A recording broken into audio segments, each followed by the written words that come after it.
Hello everyone, and today I'm back with another video.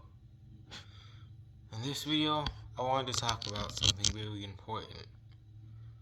I wanted to talk about whether you're a sheep or you're a goat. Now, what does that mean in this context?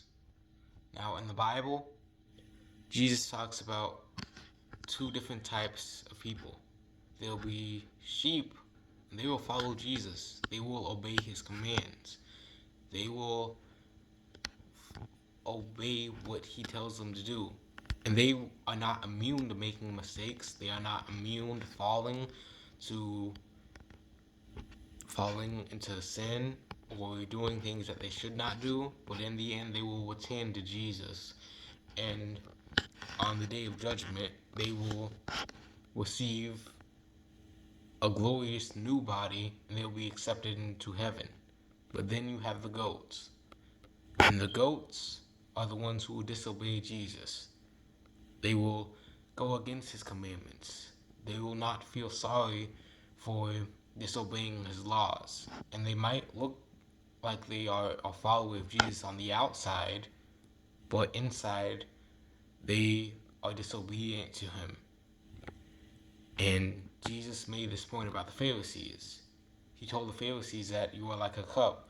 On the outside you are washed and you look clean, but on the inside you are dirty and your heart is full of evil and envy.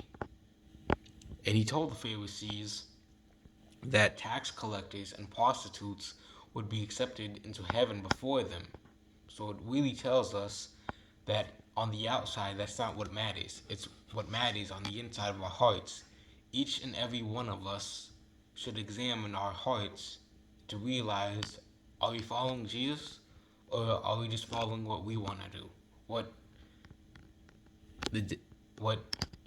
our own desires? Are we following our flesh? And this is a question I have to ask myself as well, because no one is immune to this. Not even people who tell others about Jesus or preach the word. In fact, Jesus puts a high responsibility on those who preach the word. So I especially have to examine myself and see, am I following the motives of Jesus or am I following my own fleshly motives? And once you examine yourself, once you see what works you're committing, you need to see if you're on the right path. Because Jesus said, a good tree will not produce bad food, and a bad tree won't produce good food. And every bad tree will be whipped up and thrown into the fire. Now, again, that doesn't mean that followers of Christ, aka the sheep, the good tree, that doesn't mean that they are going to do everything perfectly. They will fall. As I said earlier, you had David in the Bible. He made mistakes. He did things he shouldn't have done. You had Solomon.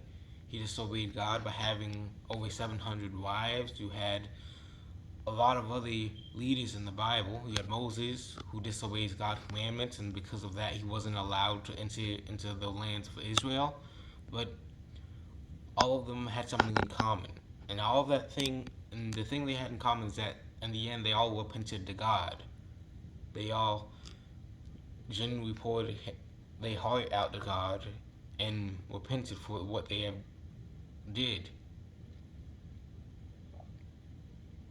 But someone who isn't a true follower of Christ, they won't see the need to repent. They'll keep doing the same thing, and they'll think it's just okay.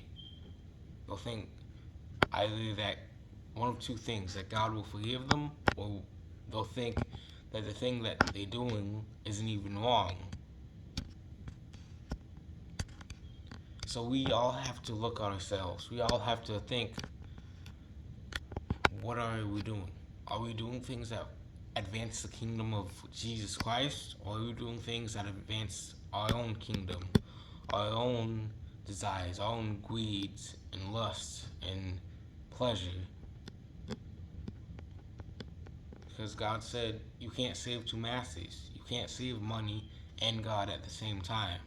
And it's not wrong to try to, accumulate wealth to support your family or to help others, but when you make money into an idol, when you make money into a god, it will take over your life. And before you know it, you will be more worried about money than people, and you will be more worried about money than God. So we just need to examine our hearts. We need to examine what's in there. We need to look at ourselves and ask ourselves, are we truly doing this for Jesus? Or are we doing this for ourselves? I just want everyone to stay safe out there, to keep dwelling in the Bible, keep reading your word. And I thank you for watching this video, and have a blessed day.